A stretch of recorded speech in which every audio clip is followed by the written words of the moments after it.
Hello everybody, in this video we are going to talk about how you can potentially represent the best version of yourself in an upcoming interview. Currently we are sitting in the worst possible times.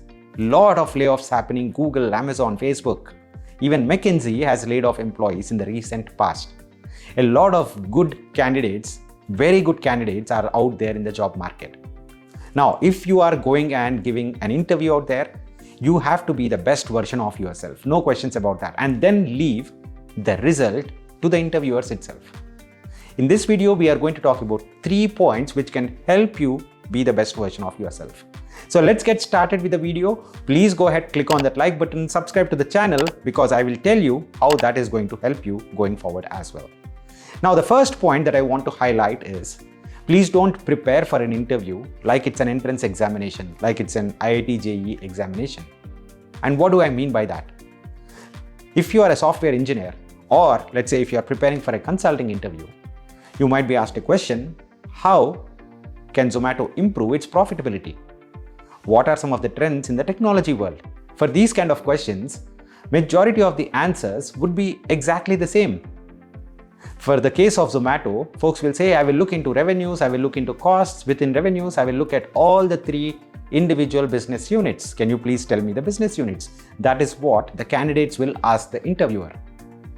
But you have to understand that almost all the candidates walking into the interview room will say the exact same things. Now, how can you differentiate yourself and how can you help your profile stand out? The only way, if you have little more awareness about the industry, you can say that, hey, Zomato has hyper pure business.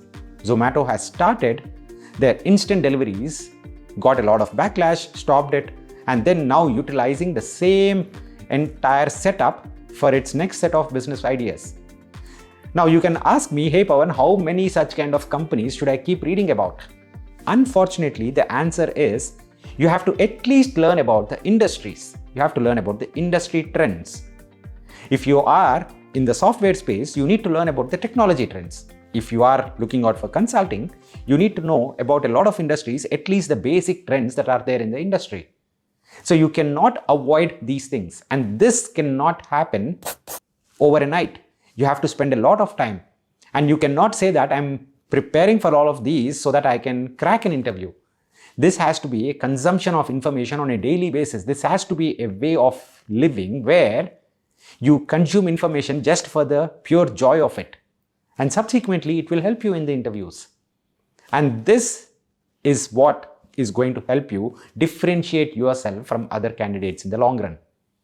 Please do not ignore the industry awareness aspect, at least in the industry that you are working. What are some of the sources for it? Definitely not Economic Times, definitely not Hindu or Business Standard or NDTV for that matter.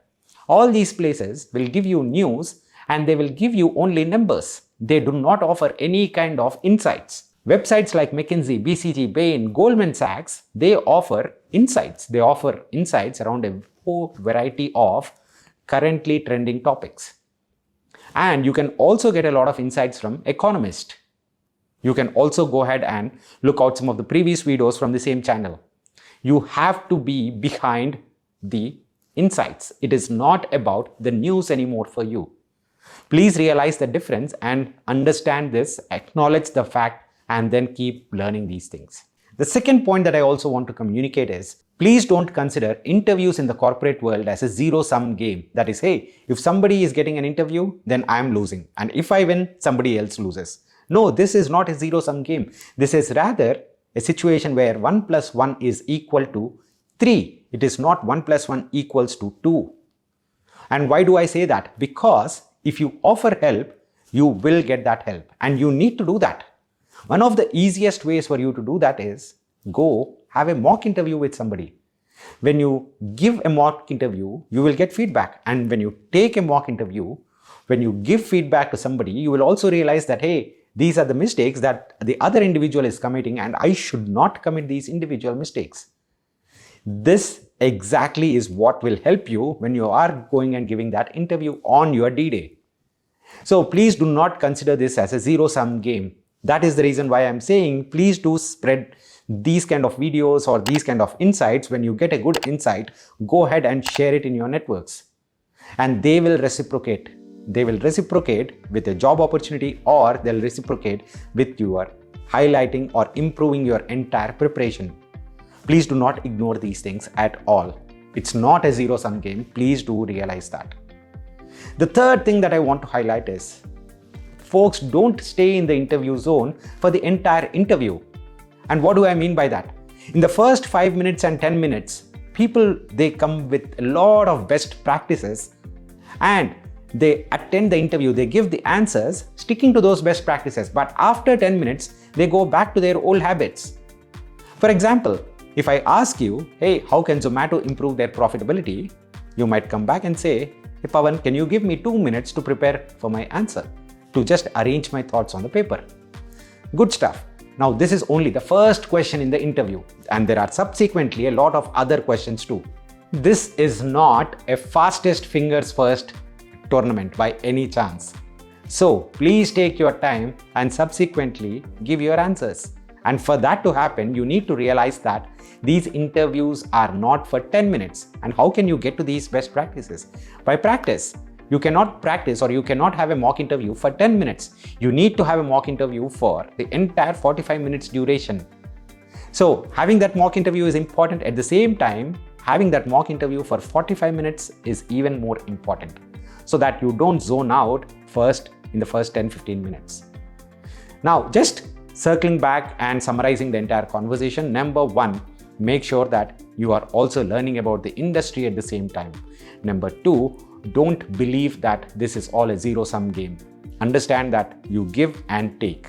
That is what works in the corporate world. Number three, please practice so that you don't zone out of these interviews after the first 10 minutes itself. Practicing and giving a lot of mock interviews will help you stay in that zone beyond the first 10 minutes as well. Please go ahead, click on that like button and also share it in your network. Whoever is preparing for the interviews might benefit from this video. Thank you so much, guys. Take care, and I'll see you again in the next video. Bye-bye.